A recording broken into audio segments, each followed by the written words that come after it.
आंबेडकर यांच्या 134व्या जयंतीच्या निमित्तानं आज क्रांतीभूमी खडकलाट येथे जयंती महोत्सव या दिनाला सुरुवात होत आहे आणि या निमित्तानं क्रांतीभूमी खडकलाट येथील सर्व बौद्ध बांधव यांना समस्त बौद्ध समाजाच्या वतीनं हार्दिक शुभेच्छा। खडकलाट येथे डॉक्टर बाबासाहेब आंबेडकर यांचे 134वी जयंती विविध उपक्रमांनी साजरी। खडकलाट येथील समस्त बौद्ध समाज बांधव व ग्रामस्थांच्या वतीने भारतरत्न डॉक्टर बाबासाहेब आंबेडकर यांचे 134वी जयंती विविध उपक्रमांनी साजरी करण्यात आली। ज्येष्ठ नागरिक बाबासाहेब वराळे यांच्या हस्ते ऐतिहासिक डॉक्टर बाबासाहेब आंबेडकर यांच्या पुतळ्याला पुष्पहार अर्पण करण्यात आले, तर रामचंद्र थरकार यांनी बुद्ध ध्वजाचे रोहण केले। यानंतर सामूहिक बुद्धवंदना घेण्यात आली। यावेळी अनिल मसाळे व समता सैनिक दलाचे राष्ट्रीय अध्यक्ष सुनील कांबळे यांनी मनोगत व्यक्त केले। यानंतर उपस्थितांनी भारतरत्न डॉक्टर बाबासाहेब आंबेडकर यांच्या ऐतिहासिक पुतळ्यावर पुष्पवृष्टी केले। यावेळी माजी तालुका पंचायत अध्यक्ष विलास माळगे, डॉक्टर बाबासाहेब आंबेडकर विविध उद्देशीय सहकारी संघाचे अध्यक्ष सुकुमार थरकार, काशीनाथ वराळे, मिथुन वराळे, रजनीकांत वराळे, उज्ज्वल थरकार, अशोक हळ्ळे, अजित माळकरी, BP वराळे, राहुल थरकार, अशोक थरकार, मनोहर माळकरी, बाळासाहेब थरकार आदींसह बौद्ध समाज बांधव व ग्रामस्थ मोठ्या संख्येने उपस्थित होते। सुनील कांबळे यांनी आभार मानले। नमो तस्स भगवतो अरहतो सम्मा संबुद्धस्स। नमो तस्स भगवतो अरहतो सम्मा संबुद्धस्स। नमो तस्स भगवतो अरहतो सम्मा संबुद्धस्स।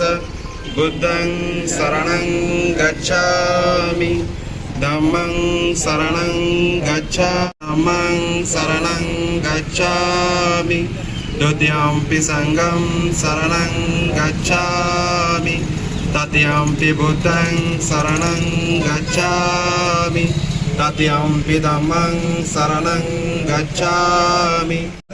समादियामि अदिन्नदाना वेरमणि सिक्खापदं समादियामि। कामेषु मिच्छाचारा वेरमणि सिक्खापदं समादियामि। बौद्ध बांधव एकत्र आहोत त्या निमित्तानं मी बाबासाहेब आंबेडकरांच्या त्यांच्या कार्याबद्दल इतकं बोलायचं तर कमीच आहे, त्यासाठी उमेशजी माळगे काय बोलणार का तुम्ही? मला वाटते की आमच्या समाजाचे ज्येष्ठ मार्गदर्शक माजी तालुका पंचायत अध्यक्ष विलासजी माळकेंना विनंती करतो त्यांनी 2 शब्द व्यक्त करावा। मसाई सरांनी सर्व सारांश बाबासाहेबांच्या जीवनाचा आणि एकत्रित त्यांच्या क्रांतिकारी आंदोलनाचं समालोचन अतिशय सुंदररित्या केलं। या ठिकाणी मला 2 मिनटं बोलण्यासाठी मी इथं उभा आहे। मी 2 मिनटं बोलू इच्छितो। तारीख आहे 22 डिसेंबर 1952। त्या दिवशी डॉक्टर बाबासाहेब आंबेडकर एके ठिकाणी निवांत बसले होते आणि त्यावेळी पुण्यातील पत्रकारांनी आणि पुण्यातील त्या वकील मंडळांनी बाबासाहेबांना विनंती करू लागले, बाबासाहेब तुम्ही 26 जानेवारी 1950ला जे ऐतिहासिक संविधान तुम्ही दिलेलं आहे भारताला, त्या भारताचं प्रारूप कसं असावं किंवा भविष्यामध्ये कसं असेल असा प्रश्न केला आणि म्हणाले की तुम्ही वकिलांना आणि पत्रकारांना संबोधून भाषण द्यावं। त्या भाषणामध्ये डॉक्टर बाबासाहेब आंबेडकर असं सांगतात, अतिशय महत्त्वाची बाब आहे आणि हा बाबासाहेबांच्या जीवनातील प्रासंगिक म्हणून आपण प्रत्येकाने लक्षात ठेवावं अशी बाबासाहेबांनी त्यावेळी वक्तव्य केलेलं आहे। ते वक्तव्य असं होतं, लोकांनी लोकांच्यासाठी चाललेले सरकार म्हणजे लोकशाही।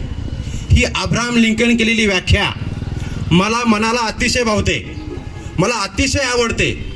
त्यासोबत जॉन वेगवेटने केलेली व्याख्या चर्चेतून सरकार म्हणजे लोकशाही, चर्चेतून केलेली सरकार म्हणजे लोकशाही. मात्र डॉक्टर बाबासाहेब आंबेडकर म्हणतात की ह्या ज्या व्याख्या आहेत ह्या व्याख्या लोकशाही कशी असावी याच्यासाठी आहे. पण बाबासाहेब म्हणतात ही लोकशाही कशासाठी असावी आणि का असावी हा प्रश्न आपल्या डोक्यामध्ये असावा. म्हणून डॉक्टर बाबासाहेब आंबेडकरांनी एक व्याख्या सांगतात आणि ती व्याख्या अशी होती, रक्ताचा एकही थेंब न सांडता, रक्ताचा एकही थेंब न सांगता भारतातील तमाम सर्व जनतेच्या जीवनामध्ये आर्थिक, सामाजिक, धार्मिक आणि सांस्कृतिक आमूलाग्र बदल घडणारी क्रांती म्हणजे लोकशाही होय. अशा प्रकारची व्याख्या बाबासाहेब आंबेडकर करतात आणि ही व्याख्या आपण आपल्या भिंतीवरती लावी तेव्हाच आपण शासनकर्ती जमात बनू शकतो. अशा प्रकारचं वाक्य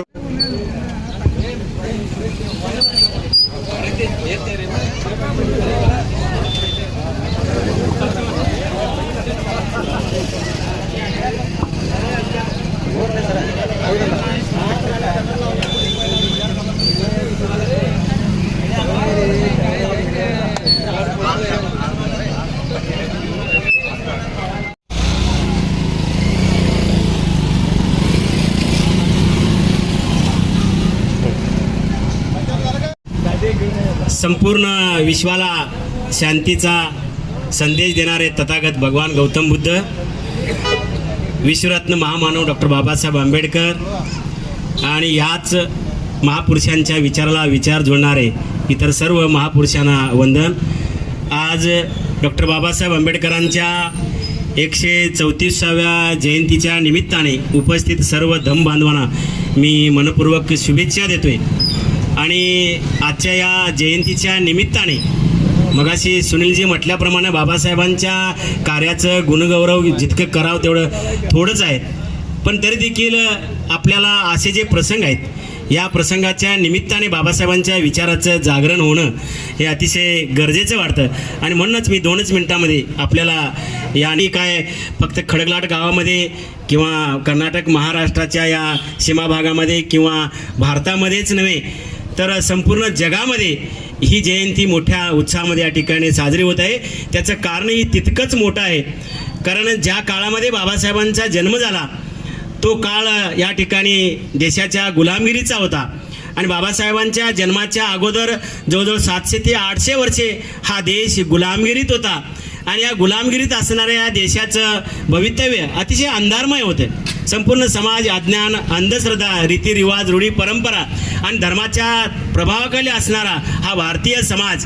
आणि अशा या भारतीय समाजाला शेवटच्या टप्प्यामध्ये इंग्रजांचं वर्चस्व आणि या इंग्रजी वर्चस्वाच्या नंतर भारताला स्वातंत्र्य करणं ही चळवळ या ठिकाणी सुरू झाली. आणि देशाच्या स्वातंत्र्य अशा या समाजाला राजकीय, सामाजिक, धार्मिक या गुलामगिरीतून मुक्त करण्याचा लढा बाबासाहेबांच्या नेतृत्वाखाली सुरू झाला. बाबासाहेबांच्या जीवनामध्ये काही घटना आहेत, त्या घटना आपण अनेक वेळा ऐकलेल्या आहोत, पाहिलेलं आहोत, बघितलेलं आहोत. पण या निमित्तानं आपण अशी प्रतिज्ञा करण्याची गरज आहे. बाबासाहेबांनी आपल्या जीवनामध्ये 3 उपास्य दैवत मांडली. विद्येला त्याने दैवत मांडलं, विनयाला त्याने दैवत मांडलं, विद्या, विनय आणि शीलाला त्यांनी दैवत मांडलं. आम्ही तुम्ही देव धर्म कशाला मानतोय हे विचार बाबासाहेबांच्या निधनानंतर अजूनही आपण करण्याला आपण धजत नाहीये. बाबासाहेबांनी विद्या, विनय आणि शील याला देवता मानलं. आणि ज्याला शिक्षणाचा गंध नव्हता त्या संत कबीरला त्यांनी गुरु मानलं. जे कधीच शिकले नाहीत अशा बुद्धांना त्यांनी गुरु मानलं. आणि अवघ्या 7वी 8वी शिकून पुण्याच्या नगरपालिकेमध्ये बांधकाम विभागामध्ये काम करणारे महात्मा फुलेंना त्यांनी गुरु मानलं. आम्ही तुम्ही कोणाला गुरु मानतोय आणि आम्ही तुम्ही कोणाला देवता मानतोय हेही विचार करणं गरजेचं. बाबासाहेब काय होते याचं जर एका वाक्यात उत्तर झालं तर जगामधला एक आदर्श जबाबदार विद्यार्थी कसा असावा, आदर्श जबाबदार राजकारणी कसा असावा, आदर्श जबाबदार समाजाला घडवणारा समाजाचा निर्माता कोण असावा याचं उत्तर जर कोणतं असेल तर जगाला आदर्श जीवन जगायचं या ठिकाणी उदाहरण म्हणून निर्माण झालेले फक्त आणि फक्त बाबासाहेब आहेत. आणि म्हणून बाबासाहेबांना या ठिकाणी कोलंबयासारख्या विद्यापीठानं आपल्या गेट समोर, आपल्या भिंतीला, समोरच्या भिंतीला द सिम्बॉल ऑफ नॉलेज असं या ठिकाणी इमेज, प्रतिमा लावून जगाला या ठिकाणी बाबासाहेब नावाचं काय चीज आहे हे कोलंबिया म्हणजे अमेरिका सांगतं. इंग्लंड सारख्या देशाला बाबासाहेब उदाहरण लाभतात. अमेरिकेचे राष्ट्राध्यक्ष बराक ओबामा बाबासाहेबांचे विचार मानतात. आणि म्हणून बंधूंनो, आपण बाबासाहेबांनी दिलेलं शील, चारित्र्य, विनय, विद्या याचं महत्त्व जाणून आम्ही तुम्ही आदर्श कसं जगावं याचं आजच्या दिवशी या ठिकाणी प्रतिज्ञा करणं गरजेचं आहे. आदर्श समाज, नवविचाराचा समाज, मानवता आणि बंधुता, विज्ञानवादी, धम्म देणारा समाज बाबासाहेबांनी आम्हाला तुम्हाला दिला.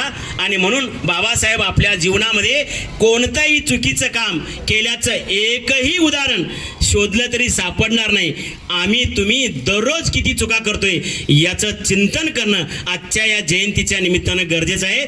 बाबासाहेब समजायचं असेल, बाबासाहेबांचा विचार समजून घ्यायचा असेल तर आम्ही तुम्ही पुन्हा एकदा ग्रंथालयात जाणं गरजेचं आहे. मी कालच एक विधान वाचलं की भारताचे माजी राष्ट्रपती APJ अब्दुल कलाम 2020 साली भारत महासत्ताक व्हायचं स्वप्न बाळगलं होतं.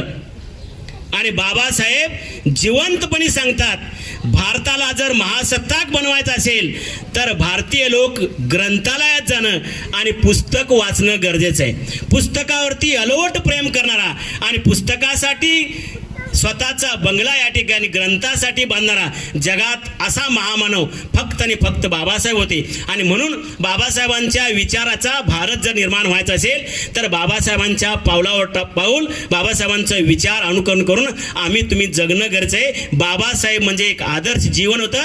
बाबासाहेबांचं आदर्श जीवन आम्ही तुम्ही जपायचं असेल तर आम्ही तुम्ही या मोबाईल आणि मीडियाच्या दुनियेतून बाहेर पडणं गरजेचं आहे. खरं तर आज मोबाईलशिवाय जगू शकत नाही, पण मोबाईलचा वापर कशासाठी करायचा आहे हे विचार करणं गरजेचं आहे. आणि म्हणून बाबासाहेबांनी राजगृह नावाचा या ठिकाणी ग्रंथासाठी घर बांधलं.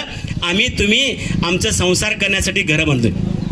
आणि म्हणून बाबासाहेबांचं नाव आम्ही तुम्ही घेत असताना बाबासाहेबांचा एक तरी विचार आपण जीवनामध्ये अंगीकार का पाहिजे. काल मी एक पोस्ट वाचली की माणगावमध्ये ज्योत आणण्यासाठी जी मंडळी येणार आहेत त्यांच्यासाठी माणगावकरांनी एक निवेदन केले. त्या निवेदनामध्ये काय आहे, त्या निवेदनामध्ये भीमज्योत आणण्यासाठी येणारे तरुण बांधव दारू पिऊन येऊ नये असं का म्हटलं जातं, असं का सांगितलं जातं. याचाच अर्थ आम्ही तुम्ही भीमज्योत आणण्यासाठी दारू पिऊन जातोय हे अतिशय वाईट आहे. दुसरं या ठिकाणी सांगितलेत की ज्याच्या हातात दोऱ्या आहेत, कंड्या आहेत, गळ्यात ताईत आहे आणि कपाळाला या ठिकाणी हिंदू धर्मातलं गंध आहे, अशी मुलं, असे तरुण भीमज्योत आणण्यासाठी गावात पाऊल ठेवायचं नाही. हा नियम करायची आवश्यकता त्यांना का भासली याचंही चिंतन करणं गरजेचं आहे. म्हणजे भीमज्योत तुम्ही माणगावच्या क्रांतीभूमी तुम्ही ज्योत आणणार आहे, ज्या क्रांतीभूमीतून बाबासाहेबांच्या या ठिकाणी एका नव्या नेतृत्वाला सुरुवात झाली. छत्रपती शाहू महाराजांनी या ठिकाणी सांगितलं की आजपासून या देशाचं, या बहुजनांचा खरा नेता हा बाबासाहेब असेल. त्या क्रांतीभूमीमध्ये आपण भीमज्योत आणा जात असताना कसं जावं हे सुद्धा बाबासाहेबांनी या ठिकाणी आपल्या चरित्रामध्ये सांगितलंय. म्हणून मी म्हणतोय की जयंतीच्या निमित्तानं आपण काय केलं पाहिजे, पूजापाठ करायला पाहिजे नक्कीच, फटाके उडवायला पाहिजे नक्कीच, डॉल्बी आणून नाचायला पाहिजे 100% मी पण त्याला सहमत आहे.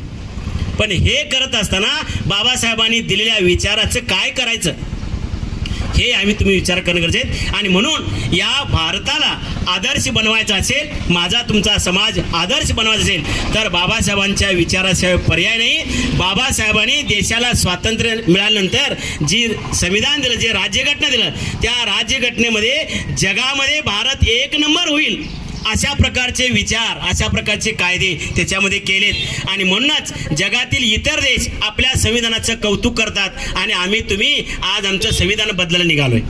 म्हणजे ही जी विसंगती आहे, ही विसंगती आपण थोपवायचं असेल, रोखायचं असेल तर माझी आणि तुमची जबाबदारी आहे की बाबासाहेबांनी दिलेले 100% विचार आम्ही तुम्ही पाळावं आणि एक आदर्श समाज, एक आदर्श पिढी हे निर्माण करण्यासाठी बाबासाहेबांच्या विचारावर या ठिकाणी पण विचार करून त्यांच्या विचाराच्या पावलावर पाऊल ठेवून मार्गक्रमण करणं गरजेचं आहे. बोलण्यासारखं खूप आहे या निमित्तानं आपण या ठिकाणी सगळे